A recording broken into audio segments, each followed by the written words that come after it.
Assalamualaikum warahmatullahi wabarakatuh. Halo semuanya, kembali lagi di podcast kami kali ini di YML Kartal di part ketiga ya Kak Kira. Part ketiga ini. Nah, masih bersama saya Dela Novianti dan bersama partner saya Zakira Sanajaitsa.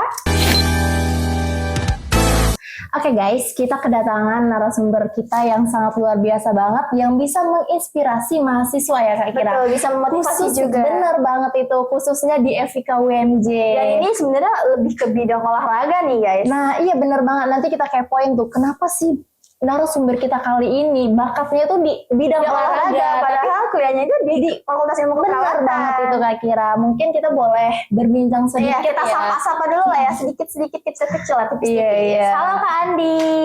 Halo. Selamat siang. Siang. Apa kabar Kak Andi? Alhamdulillah baik, Kak Zakira. Aduh Kak Andi, kok bisa sih masuk ke kuliah Fakultas Ilmu Keperawatan di Muhammadiyah ini? Kira-kira kenapa tuh? Ya kenapa tuh, bisa tuh diceritain sedikit gitu pengalaman atau gimana gitu. Oh, awalnya sih coba-coba ya. Coba-coba nih, coba-coba ya. Enggak, pertama kali awal masuk mau ke Fakultas Ilmu Keperawatan ini ya karena memang saya berpikir awalnya tuh saya ingin masuk ke dunia olahraga, tetapi tidak kesampaian tuh. Oh, kenapa tuh? Kenapa nggak kesampaian gitu? Oke, ceritanya panjang nih, tapi nggak apa-apa. Nggak apa-apa, santai aja ya Kak Kira. Kita mah santai aja. Oke, jadi tuh ketika saya lulus SMA tuh beberapa tahun lalu, saya memang ada potensi di olahraga. Iya. Sudah ikut-ikut terkait olahraga, pokoknya terutama di bidang badminton. Iya. Nah, ketika itu memang keinginan saya tuh untuk menjadi guru olahraga, tapi mungkin karena memang belum rezeki dan benar sekali, iya benar. Kamu sampean. Dan singkat cerita, ketika saya lulus bebarengan dengan kakak saya. Oke, betul. Kakak saya kebetulan juga alumni di FIK juga. Angkatan berapa tuh kalau boleh tahu? Aduh, saya lupa kalau itu angkatan berapa ya. Pokoknya intinya dia lulusan sini juga dan bebarengan juga ketika saya mau kuliah. Dan ketika itu saya mendapatkan SNM jalur undangan. Oh iya, di betul. UNJ betul. Jurusan olahraga atau yang lain juga tuh? Betul, jurusan olahraga. Pokoknya sesuai sama minat saya lah, pokoknya sesuai banget sama bidang saya yang pengen saya ingin. Iya benar. Tapi belum rezeki, bebarengan dengan kakak saya yang profesi karena butuh biaya yang banyak, akhirnya saya mengalah. Dan akhirnya singkat cerita saya sedang melatih dan mendapatkan tawaran pekerjaan, yaitu di salah satu perusahaan. Itu juga perusahaan bonafit banget gitu, perusahaan Astra. Cucunya Astra gitu yang benar-benar produksi spare part motor mobil. Dan dari situlah awal mula gitu terjun ke sini. Ya, awal mula. Awal mulanya. Tapi masih berlanjut. Baru awal mula. Tapi masih berlanjut. Berlanjut nih. Ketika kita masuk di dunia pekerjaan itu kan beda banget ya. Dunia pekerjaan. Setelah itu terus proses selama 2 tahun. Iya. Dan selama 2 tahun itu setelah saya gagal mengikuti SNM, karena kan kalau udah tidak mengikuti ya otomatis hangus kan. Iya betul, hangus. Otomatis hangus. Akhirnya saya kerja sambil kuliah, tapi saya ngambil di UT. Ya, di UT. Berarti sebelum masuk sini udah pernah sempat kuliah ya? Betul, sudah pernah sempat kuliah di UT, itu ngambil jurusan ilmu komunikasi. Nah itu selang setahun kalau nggak salah. Selang setahun dan mau ke 2 tahun, pokoknya itu kalau nggak salah udah semester 3. Dan karena saya mikir punya target, di umur sekian saya harus sudah punya semua. Benar banget.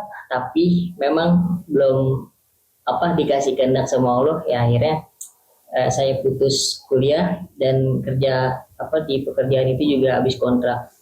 Dan sebelumnya juga saya sempat berpikir, gimana ya, apakah saya melanjutkan pekerjaan lagi atau lanjut kuliah lagi. Jadi bimbang gitu ya Kak Andi. Iya, diambang kebimbangan sebelum masuk ke sini itu. Betul, bimbang. Terus setelah itu saya coba-coba kerja lagi tuh dari PT tersebut, terus melamar ke tempat lain. Sudah melamar, kemudian tapi diarahin yang gak jelas tuh ke ruko-ruko lah pokoknya. Tapi makin sini makin gak jelas kan. Iya. Nah, makin banyak penipuan. Dan akhirnya sempat waktu itu dapat di salah satu perusahaan, kalau nggak salah itu di pertambangan. Pertambangan. Betul. Pertambangan lagi ini. Wah, pertambangan ya. Jadi jalurnya jalurnya memang banyak banget pertambangan ini. Banyak daerah panjang lah. Nah, dapat keterima di pertambangan. Tapi memang waktu itu belum sempat ngomong sama orang tua. Belum sempat ngomong sama ibu karena kita takut juga kan. Ternyata takutnya belum diterima, jadi masih belum bisa ngebagiin gitu, masih belum bisa ngasih tahu kalau kita diterima gitu. Akhirnya kita nggak ngomong dulu. Nah, tahu-taunya memang rezeki kali ya. Akhirnya diterima, interview, dan seminggunya itu kita udah siap berangkat buat ke sana. Itu tempatnya di Almahera. Almahera, pokoknya semua dari tunjangan, dari BPJS, dari mes, tempat tinggal, semua gaji pun semua itu ditanggung. Bahkan kita cuti juga tuh bisa dibayar gitu kalau kita emang nggak ambil Iya. cutinya. Ini dari pengalamannya tuh kan banyak, panjang banget ya itu tuh. Dan cerita setelah itu saya tidak sudah terima, terus tidak diizinin sama orang tua karena memang terlalu jauh, dan akhirnya pikir lagi gimana caranya buat kuliah atau cari kerja gitu, karena juga masih bingung kan gitu. Karena pekerjaan juga susah juga kan buat didapat. Akhirnya lihat kakak kayaknya seru gitu ya. Seru tuh. Kakak seru, dan terus juga kayaknya dunia kesehatan tuh ilmunya banyak gitu. Benar sekali itu, benar-benar. Dan Luas gitu ya betul. pengalamannya.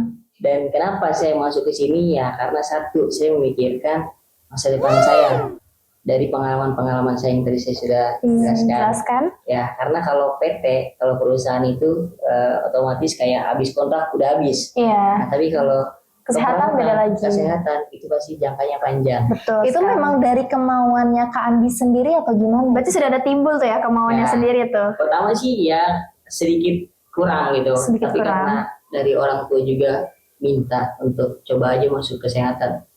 Ya udah, akhirnya kita dengerin, kita cobain, akhirnya jadi suka.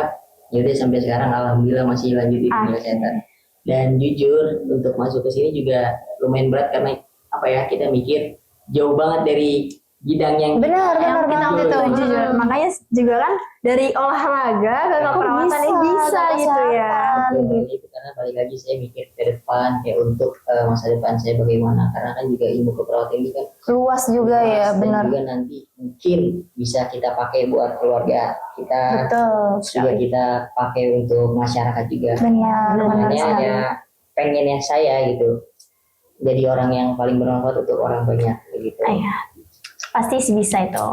Oke, next ya Kak Andi. Untuk pertanyaan kedua mungkin dari pengalamannya Kak Andi nih. Tadi kan pada bagus banget ya, dari pertambangan ke olahraga gitu. Banyak banget nih. Banyak banget yang dilalui nih sama Kak Andi sampai Mungkin- sekarang sampai di sini ya. Iya benar banget. Selama ini nih, selama di bidang olahraga tadi, itu event apa sih yang pernah Kak Andi jalani atau yang pernah Kak Andi ikuti gitu selama ini gitu? Iya, yang paling berkesan yang nggak pernah Benar. bisa dilupain nih. Benar.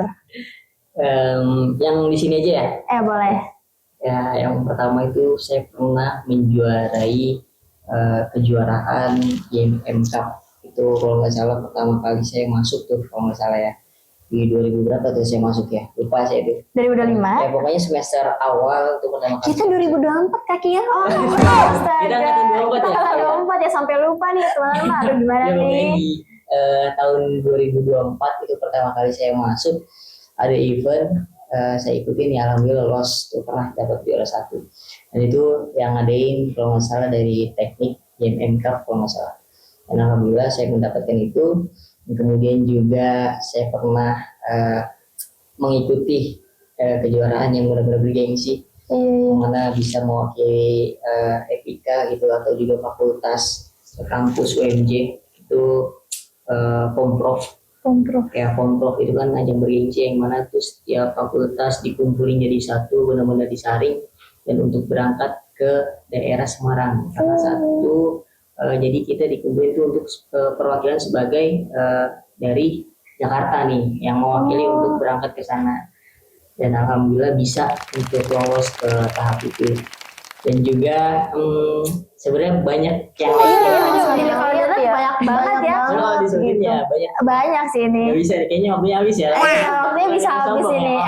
Aduh teman-teman, Kalau dilihat banyak banget banyak ya banget sih nih pengalamannya. Kak Andi. Aduh, Medalinya pada keren-keren banget Keren ini banget sih, guys. Kak Andi. Bintang tamu kita ini keren banget. keren banget, keren. Bisa dicontoh nih Ini, guys. ini berat semua tau medalinya. Coba Coba, ada suaranya, coba kayaknya ada suaranya nih, mau ngetes suara coba. coba. Boleh. Aduh. Uangnya mau sombong. Udah Kak Andi, udah. Nah, Next kita ada pertanyaan yang ketiga nih ya Andi ya.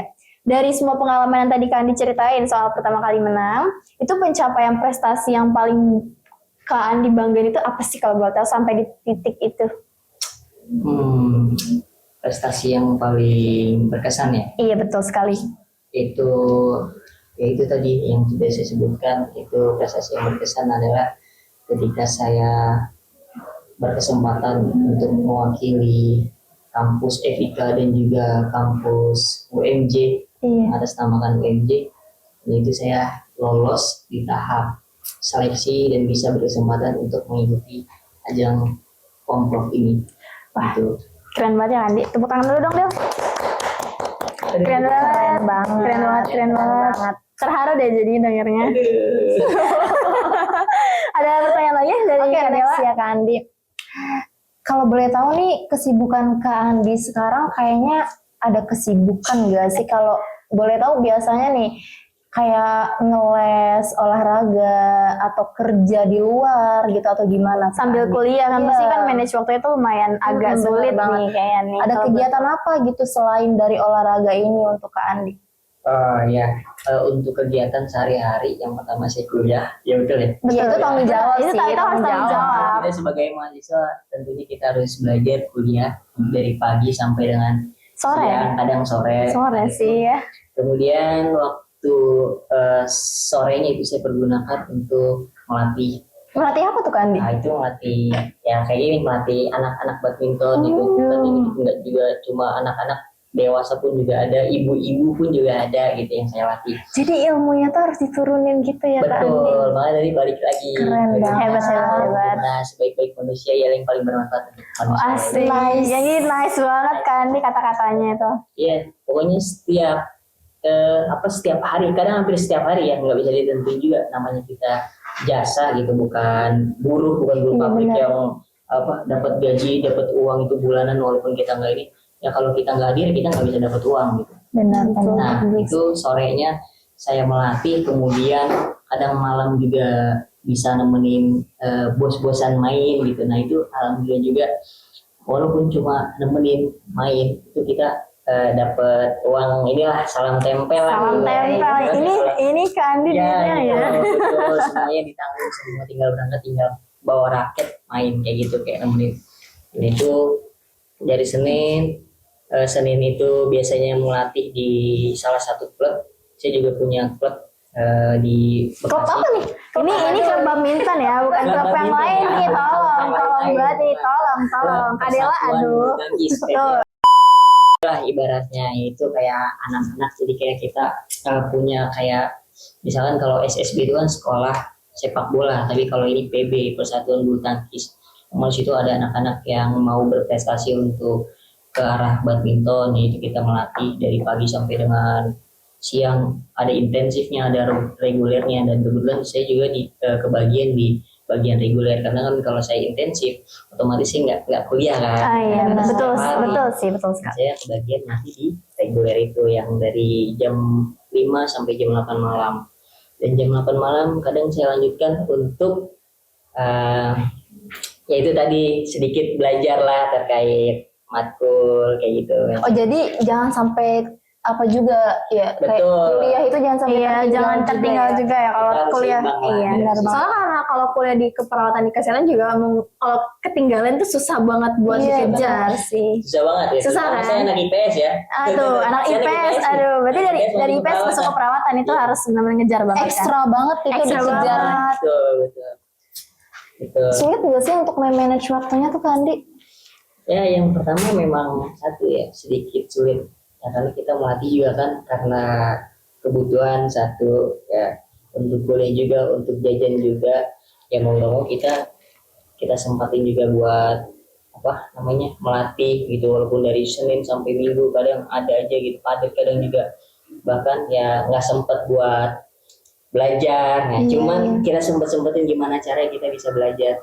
Ya sebenarnya ya balik lagi ke diri kita gitu, gimana caranya kita bisa mengatur waktu untuk badminton, untuk kuliah, dan untuk belajar kayak gitu. Wah keren banget ya Kak Lila, dari kata-katanya Kak Andi ini udah kayak susah juga ya kalau kita kayak Kak Andi itu kan. Suhu banget ini guys. Aduh suhu banget, ampun suhu. 24 jam itu otaknya berpikir terus itu ya. Kayaknya, kayak mikirin KMB.